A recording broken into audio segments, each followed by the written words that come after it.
I'm Xinpeng and I'm a Year 1 Life Science student. Please disregard my stock microphone. This is my one and only solution to come up with good audio quality in public, right? Okay. Today I'll be sharing with you my CommsLab public speaking experience. Now, what is CommsLab public speaking? It is this workshop that will teach you techniques on how to do public speaking better, and also gives you the chance to practice public speaking in front of a large group of people. You could practice all you want in your room, in front of your mirror, and the experience is just not the same compared to if you had a live audience. Moving on, I'd like to give you a little more background information about myself. So I'm actually a pretty bad public speaker. I fear public speaking. Whenever I have to do a presentation, I get so anxious. To the point, I guess some people may even call me having stage fright. Well, how bad is my anxiety about public speaking?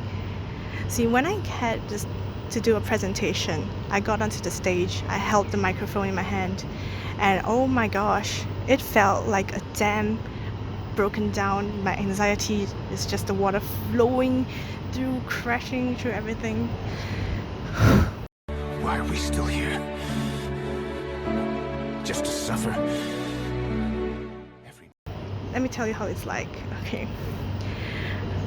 I'm standing there and I feel my heart rate increase. Boom, boom, boom, boom. Oh my god, it is crazy. I hear blood rushing through my ears. My face gets red and flushed and hot, and my legs, they feel so heavy. They're like stones grounding me to the floor. I can't move. My hands, they get numb and cold and they shake. It is a very negative experience for me, personally, public speaking. So I knew it was something that I had to work on, because presentation is just a part of life. It is something that you will need for your studies or even for work. Let me show you an example of how bad I am with public speaking. This is a video of me during JC where I had to do oral presentation for project work. To allow mothers from more diverse backgrounds to understand the purpose of the roadshow and are able to benefit from. As you can see, I'm not a very good speaker. So imagine how I felt when I attended to Career Catalyst face-to-face session, and there was this advertisement for this thing called a CommsLab, and it was advertised as this workshop to help you with public speaking and networking, but I'm mostly focusing the public speaking part right now, okay? And I was like, wow, yeah baby, that's what I'm talking about. That is exactly what I needed. So here I am. I'm here to share with you my 3 sessions of CommsLab. The first session is about telling a story. Now, you might ask, why tell a story? Well, it's because a story appeals to the ethos, and it connects the audience to the speaker. It builds this sense of trust and connection, and you can just make you more relatable, more authentic, and makes your points that you're gonna tell more believable. Now, a good story in essence is just BBC. What is BBC? It stands for beginning, body, and conclusion, which is the story structure. All stories have to have a good beginning, a hook, and then the body, which is telling the story, and the conclusion, which is usually where you put your call to action. So this is a structure that we were taught for our first session, and we had a practice round to, try telling a story, which I didn't because we had ran out of time, but it's fine. Now, some of you may be thinking, how? How can I be telling a story when I'm still dealing with so much anxiety? Now, this is where the 3 P's taught during the first session come in. The first P stands for pause, which is basically to take a step back, pause, breathe, and it will make you feel so much better. Now, what we learned is that it's not just any breathing. You have to breathe deeply. You need to put your hand on your stomach and breathe so deep that your stomach grows, not just your chest. And that is actually what we learned as deep breathing. Wow, that one breath already made me feel so much better. Now, the second P is about pose. So, we learned about this thing called a power pose. What is a power pose, you might ask? Well, it is just standing with your feet shoulder width apart, back straight, shoulders rolled back, and your chest is open wide. And you just feel so powerful. You can put your hands on your hips and you just stand there, power posing until you believe that you are powerful. I'll just demonstrate it for you really quickly. It might be a very awkward thing to do since there are people walking around literally, but I think something to be learned is that not everybody pays attention to you. I mean, I'm holding a sock. That is enough conspicuously.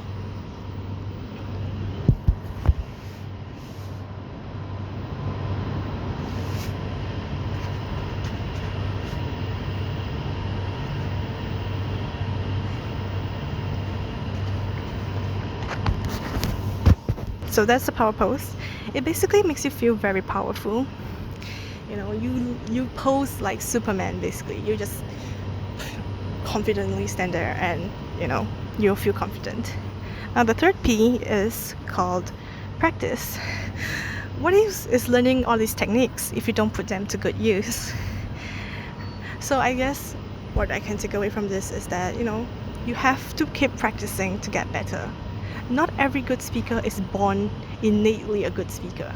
Behind all those wonderful TED Talk speakers, behind them are hours and hours of practice. And that is why, you just can't be like, oh, I can't speak and give up. You have to keep practicing and learning these techniques until you can make it to a good speaker. Now, session 2, selling an idea. This session we learned a lot about pitching and persuasion techniques to make you become a more convincing speaker. Some persuasive language techniques we've learned are asking a rhetorical question, repetition, telling an anecdote, emphasis on pauses, and using inclusive pronouns makes you a more persuasive speaker. Can you spot the techniques I used in this vlog? Leave your answers in the comments below. We also learned a lot about non-verbal communication, such as tone, pitch, pace, pauses, and emphasis. I felt like I just said that, deja vu. There's also a lot of non-verbal communication in the way you pose yourself, your posture, as well as your gestures. And of course, eye contact and smiling. Those are the basics. So what we learn about gestures is to keep yourself more open, more welcoming, instead of closed off. And like this. Now, what is the use of learning all these techniques if we don't practice them? That is why the next part of the session was to practice these techniques within our small groups. We each came up with a short story that could be fitted in under 3 minutes using the BBC framework, and I tried my best to apply what I've learned, and this was the result. Okay, so hi everyone. So how many of y'all here have gone to a beach, have never gone to a beach before? Okay, like never gone to a beach. So I assume all of you guys have went to a beach before, right? Now I have another question. How many of you all have been to a beach that is completely clean, like you don't see any trash at all?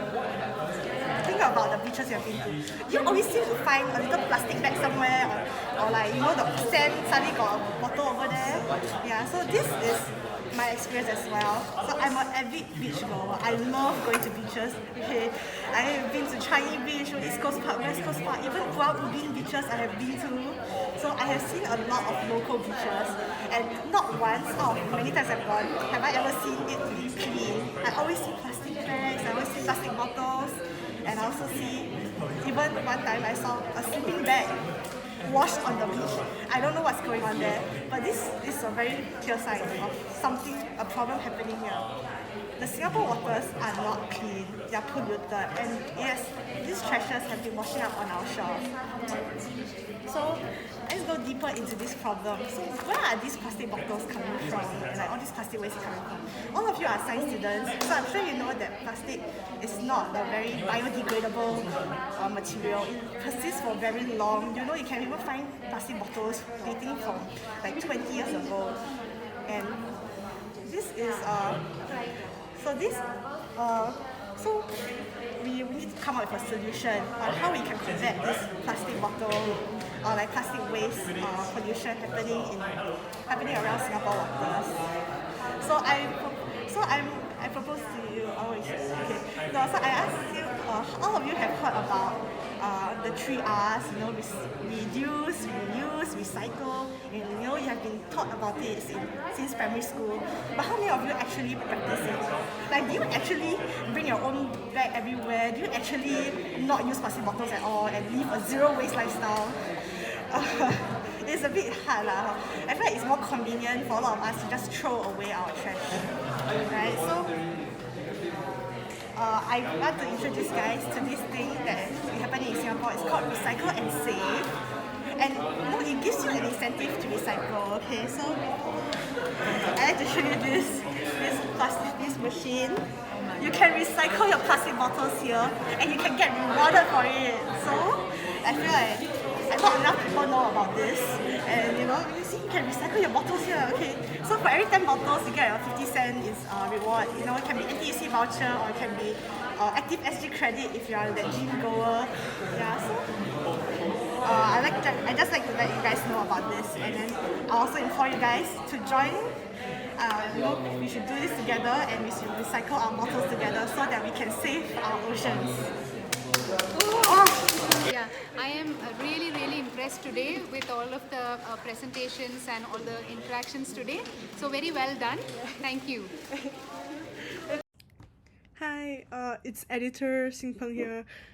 I just wanted to say that was actually like the first time I've watched the replay since I did the speech, like many weeks ago, since session 2, and I thought that I did really badly, and I was so scared to like actually open it and take a look, but it's actually not that bad. I think I did a pretty okay job, other than like the occasional hiccups here and there, especially at the end, where like I feel like as like after one hiccup happens, it just keeps accumulating because you get more anxious. But I got the message through, and I think it was okay. There was a lot of things I could work on, because I always tend to fall on using like a lot of so you know, these kind of filler words to like help my thoughts flow, and I think it's called like speech disfluency or something. I just did it.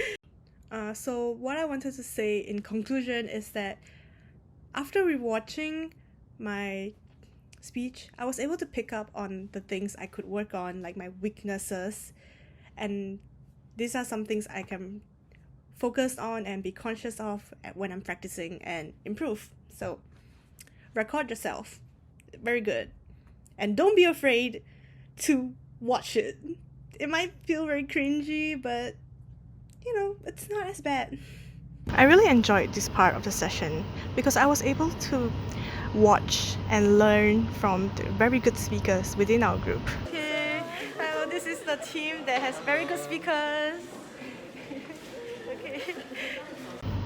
Notably, I think Cheryl and Jonan did an absolutely wonderful job at presenting their stories. They were able to apply the techniques they have just learnt in a very elegant way, you know? I felt like their stories were so wonderfully crafted, and I strongly recommended them present in front of the entire class, which is what they did, and I was able to enjoy their speech for the second time. These are a few of my favorite parts of their speeches. What do I have in my hands here? $1,000 note. $1,000. Yes, good job. Who wants it? Me. Pretend that it's $1,000. Don't have $1,000 with me. But who wants it? How about now? I still want it. How about now? Yes. Why? It's still worth $1,000. It's still worth $1,000. That turn around, you're still worth $1,000. This is you after you fail. Still worth $1,000. Failure doesn't make you any less of a person. Sorry, I must do the thing. Failure doesn't make you any less of a person. It just shows that you are worth what you are, not what you do. Okay? Don't be afraid to embrace failure, because you will still be worth as much as you are, even if you fail. Thank you. I want one person from each table to stand up. Anybody? One person from each table stand up. Come on, let's do this quickly. One person, just one person. One brave soul. One brave soul from each table to stand up. Yes. Congratulations! You are now dead. The chance of getting cancer in Singapore is approximately 40%. At the end of your lives, this means that one person from each table would have died from cancer. At the rate of mutation, this should mean that every one of us, even those that are seated down, have cancer cells in our body. But why are we not dead? This is because we have an immune system. Right now, we have chemotherapy. Chemotherapy currently allows us to kill cancers. But this is like carpet bombing NUS to kill the terrorists that are hiding among us. But instead of this, we can suss out these sussy imposters by using targeted immunotherapy. I especially love the analogy used by Jonan to explain chemotherapy versus antibody therapy, and also how Cheryl used such a personal story that is so authentic to make me feel that failure isn't that bad. Now, on to session 3, which is sadly the last session. Session 3 was all about active listening. Having a conversation is a two-way street, and to be a good speaker, you must also be a good listener to keep the conversation going.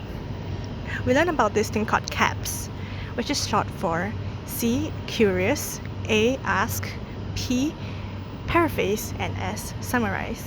I think later on we also added another S for silent, which is just to stay quiet when other people are speaking. So these are the techniques that make you a better listener and also make the person speaking feel listened to, which is very important in a conversation. We also learned about the structure of an argument called PrEP, which is position, reason, example, and position again. This is very similar to like a structure I've used in other argumentative essays called PEW, which is just point, explanation, example, and link, which is repeating your point. So I was very happy about this because what I've learned before can be also applied here. So these techniques prepared us for the main bulk of the session, which is called the speech relay. The speech relay was like a debate where two tables take opposing sides and another two tables watch and give feedback. So this is me presenting my point during the speech relay. I'm Xinpeng. I'm a year 1 life science student. Okay, so obviously I don't have any internship experience. What I've heard from Wilson is that he said that internships helps you discover yourself and know what you like and what you don't like in a job. And I would like to counter that by saying that in terms of enjoying life during vacation, you pick up your hobbies and you can also go on a journey of self-discovery and self-actualization. And you can also find out things about what you're good at, what skills you're good at. And this leads me to my point about being able to develop soft skills and transferable skills when you're enjoying life during your vacation. So many people enjoy life. I like to define this as like, doing their hobbies, be it like cooking, gaming, or even like arts, sports. Now, these are very non-academic and also not related to internships. And these hobbies and activities can help you develop soft skills, such as developing teamwork from gaming, because in gaming sometimes you have team-based games and then you end up having to communicate and develop teamwork. So it's quite interesting how all these skills can be found in our daily hobbies without having it being found only in the internship. Yeah, Also in other things such as like, arts, for example, it can help you become more creative as a person and be more creative in problem solving, which is a good transferable skill to have because, and it helps you with solving challenges you might encounter in like a future workplace. So I like to conclude that by not going to internship and enjoying your life, you're also not losing in terms of employability compared to people with internships because you can develop transferable skills, especially in this like VUCA world where job changes are very common. Having transferable skills is actually more important than technical skills. And these are the papers I received for feedback. I was happy to know that a lot of people who have watched me since session 1 thought I have made a great improvement during session 3 during my speech, although I didn't personally feel that I improved that much because I still struggle a lot with the anxiety feelings I feel. I could be better with more practice. And once again, my favorite part of the session was listening to all the other speakers, and especially the very good speakers within us, namely Jonan, Cheryl, and Seki. Personally, I feel like Seki stood out a lot to me because I've watched how she went from a more shy speaker in session 1 to such a confident, emotive, persuasive speaker in session 3. I was especially touched by her story and I was so pulled into it. And I was just so amazed at such a great improvement. Dr. Lakshmi actually asked Jonan during session 3 on how he was able to speak so well impromptu, and this was his reply. I feel that public speaking is like a performance. So you don't have to always just have it ready to go at any given time. It's like it's a performative mindset. You have a goal in mind, you want to get your message across. So as long as you get your message across, as long as the content is there in the background, if you just throw in words to keep the sentence going, then you can keep the performance up. I didn't prepare for this, as you can tell, because I'm nervous right now. But in the act of giving the speech, you have to just switch your mindset from like how you normally are into like I'm going to give the performance. Because once you start, the mindset should be like I'm already performing. Let's just keep going and see where this ends up. Yeah. Why? I later asked the same question to Cheryl, and she also said that it was like playing the role of a good speaker, just acting it out to the best you can. So I guess I could take away that you should just fake it until you make it. Overall, CommsLab was such an enjoyable experience for me. Other than teaching us techniques, we were also able to have the opportunity to practice everything we have learned during the session. It tested my limits and pushed me way out of my comfort zone. And I discovered things about myself that I would not have known if I didn't try to push myself to this limit. The subconscious mannerisms I had, the self-soothing techniques I fall into, and my speech fluency when speaking to a public audience. These are all things I have noticed about myself, and I wouldn't have if I wasn't able to be in this environment to practice public speaking to a group of live audience. Despite how uncomfortable it was to speak in front of such a large group of people, I'm still glad I did it. When else would I have the chance to practice just speaking about anything to a large group of people? If I had waited too long, the next time I will be able to do a large group presentation would be during an actual important presentation. And I think by then it will be a little too late to just discover bad mannerisms about myself. I personally still think that I have miles to go before I can become what I think is a good speaker. But with these techniques I have learned, and with knowing how to practice, I believe that I eventually will become a better speaker one day. But it's not during one of these 3 sessions. So, in conclusion, I recommend CommsLab Public Speaking to anyone who has a fear of public speaking or who just needs to have the practice in front of a live audience to truly know your own limits, to truly know your own weaknesses and as well as strengths. You never know until you try. Well, if you have watched until the end of this vlog, thank you so much for spending all your time watching here. See you.